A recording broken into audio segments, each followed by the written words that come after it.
I have a very exciting guest today. It's my brother, Dr. David Nieman, professor Hi, and Mike. hi, How's it Dave. going? Yep, good to see you. Good to see you too. He is the director of Human Performance Laboratory at the North Carolina Research Campus of Appalachian State University. Can you tell us a little bit about your lab and what you guys do? Yeah, first of all, thanks for having me on your podcast. Thank you.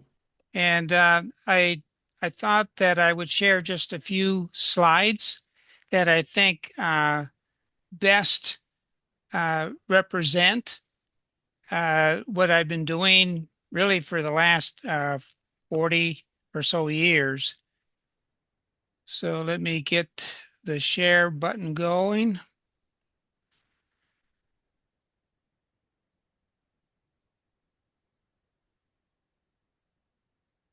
And hopefully now you can see those slides.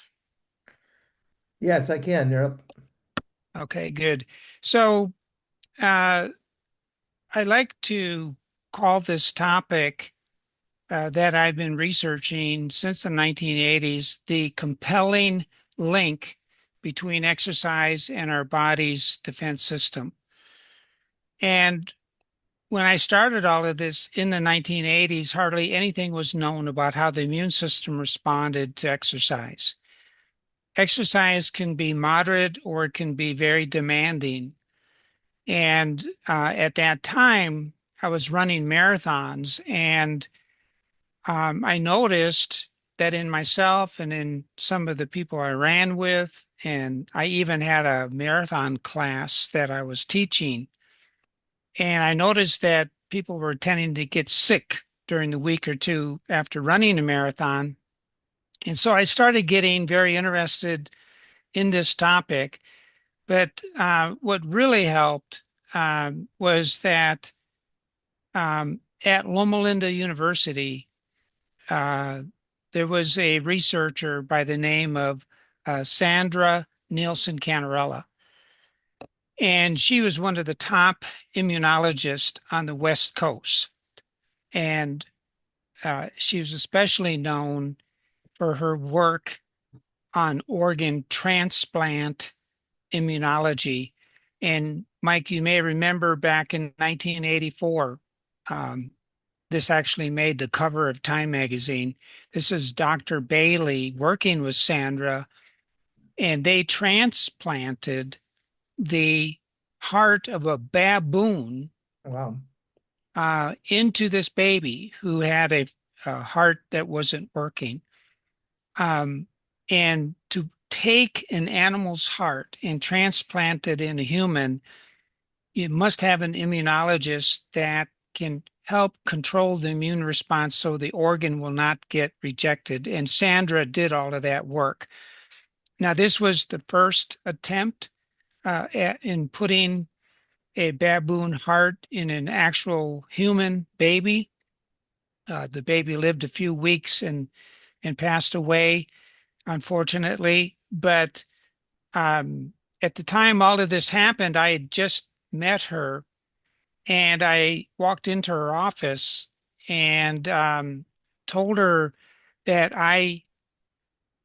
my hypothesis, the something that I wanted to study was how the immune system responded to marathon running. That was the first thing I wanted to look at.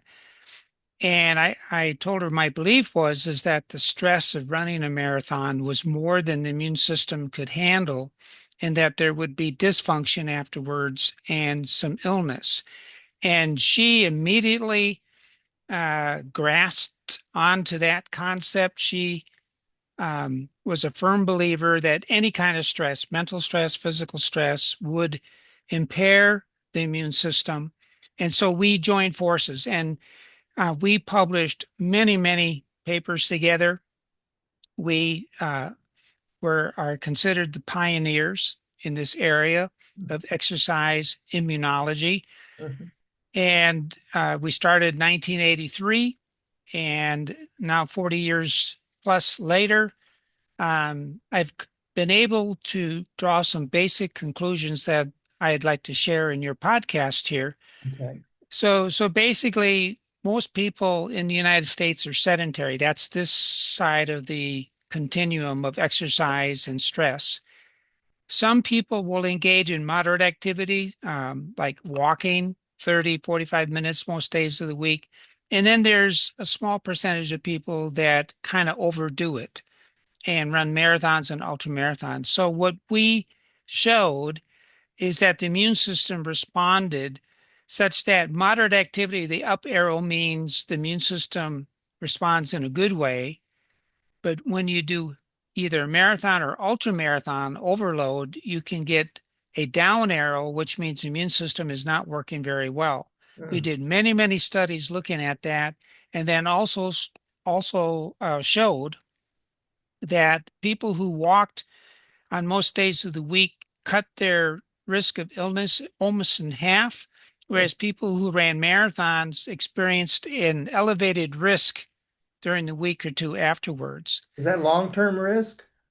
It's for marathon runners, if they keep training at a high workload. For example, we showed at the LA Marathon that from the month of March, the race was in March. And so we looked at them for 2 months coming into the race. Mm. Runners that were running 60 miles a week or more. So that, as you know, is 10 miles on 6 days a week. That's a lot of running. They doubled their risk of being sick during the winter compared to those who were being moderate in their training. Wow. So it can be, as long as you're stressing yourself through high intensity exercise, it means your immune system is being stressed.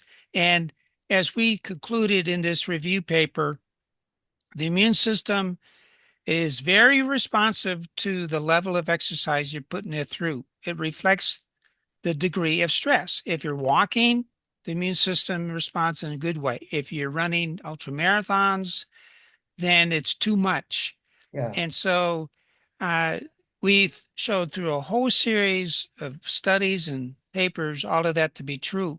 We also formed what is called the J curve model, where sedentary people that sit around will average 2 to 6 colds and upper respiratory tract illnesses every year. If you Wow. engage in moderate exercise, you knock that down almost in half, maybe 1, 2, or 3 colds. If you tend to run marathons a lot, you can at least double or more your risk of getting sick. We showed during the week after the LA marathon, there was a six-fold increased risk of the runners getting sick Well, during that week. did marathon runners think that their exercise was good? Yes, and as you know, I was a gymnast first, and then I turned to marathon running. And when I did all of that in the 1980s, I was actually the late 70s, early 80s. Most of us felt that marathon running was just the healthiest thing you could do. You know, Yeah. that it was a great thing for your health. But what we have shown over time is that the weak link in humans is the immune system. The immune system cannot handle that level of stress.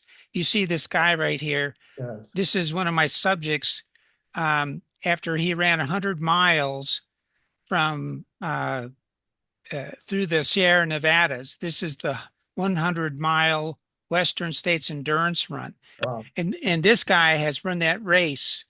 I think it was a total of 20 times.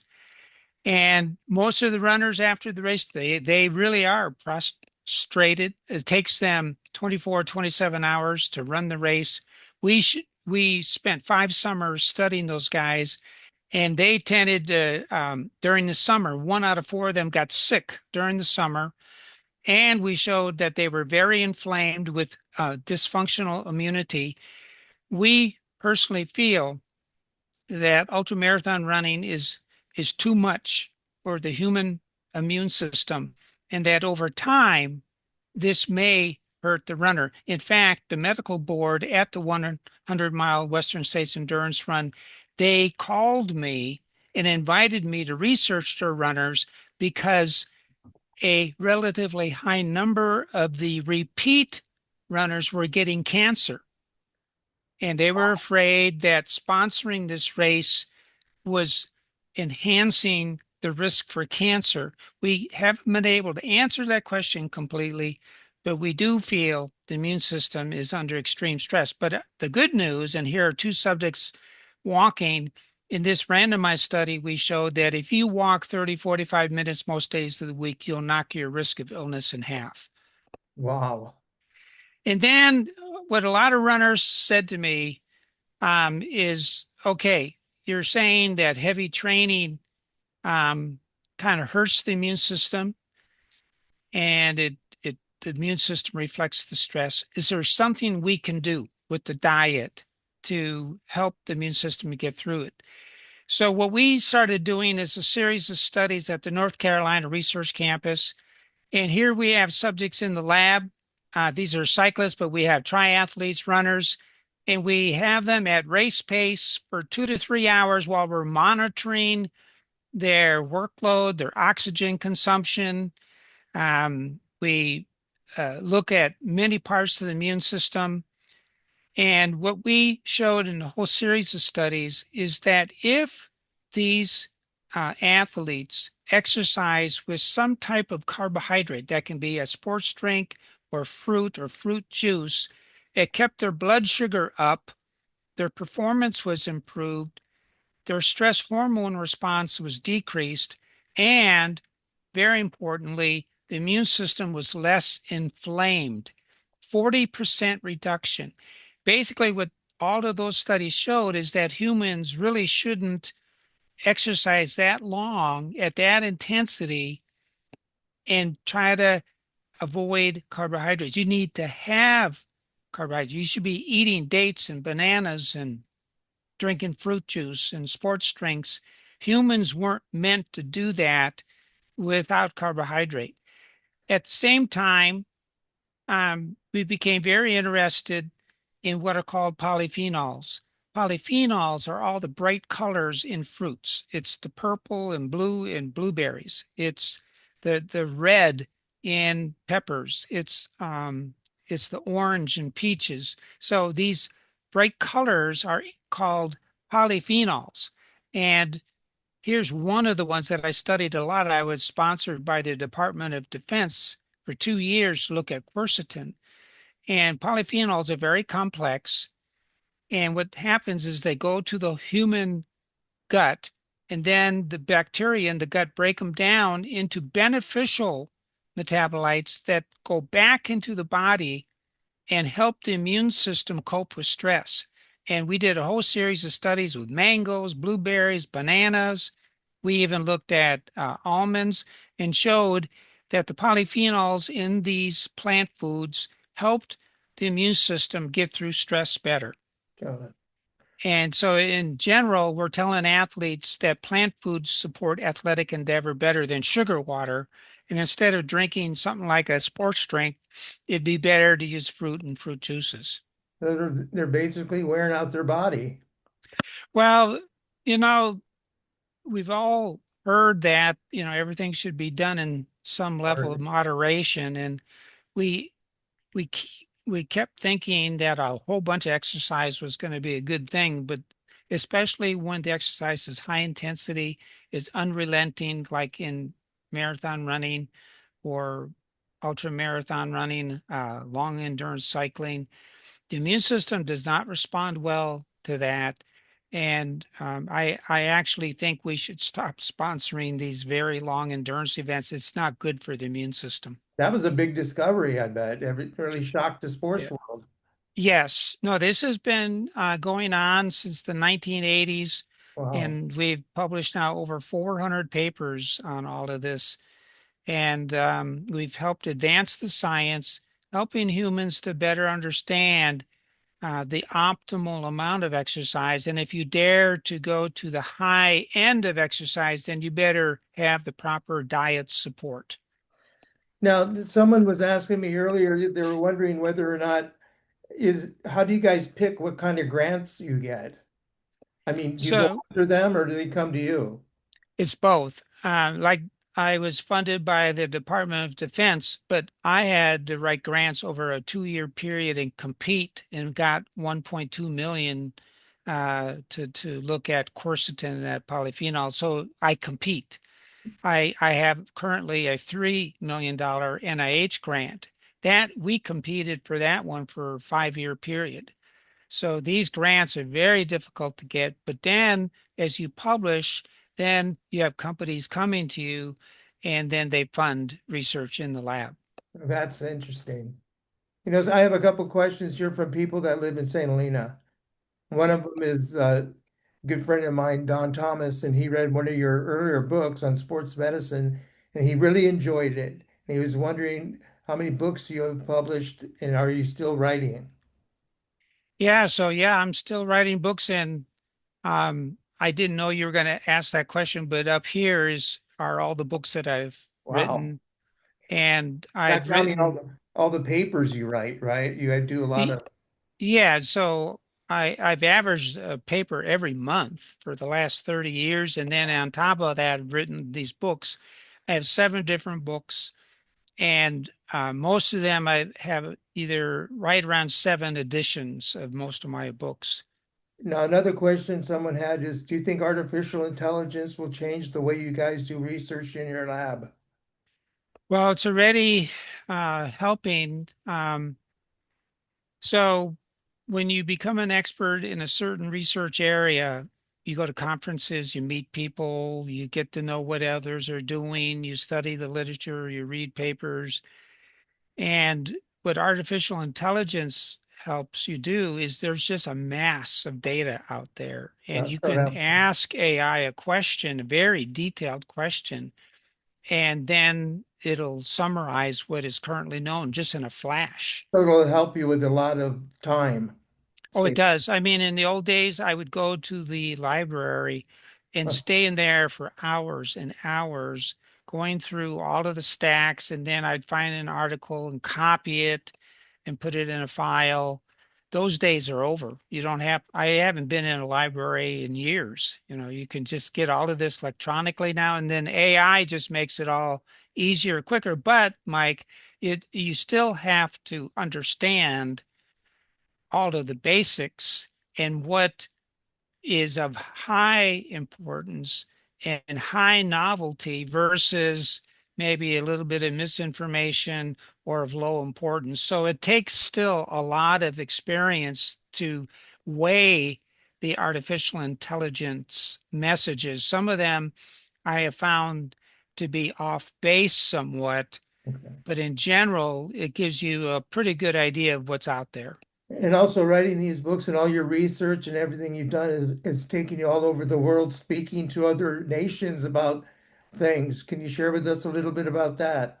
Yeah, I mean, I've been to most countries in Europe and then India, and New Zealand, Australia, China, Japan. Are they doing Um, research like you're doing over there? yeah, there are. So this exercise immunology research, when I started it in 1983, there was hardly anybody in the world doing it. Now there are many, many groups around the world. I was a 2-time president of our International Society of Exercise Immunology, and we meet every 2 years Wow. to get together and review the research. So it's ballooned. It's become a big area of research.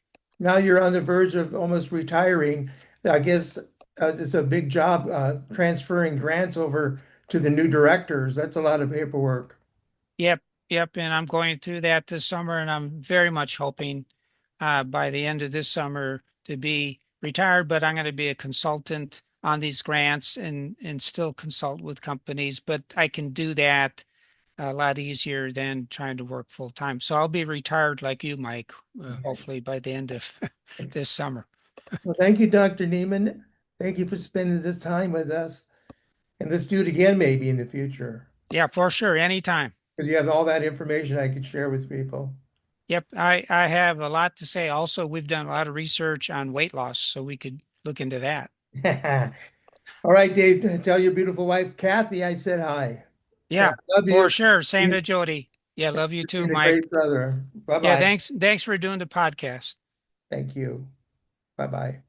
Bye.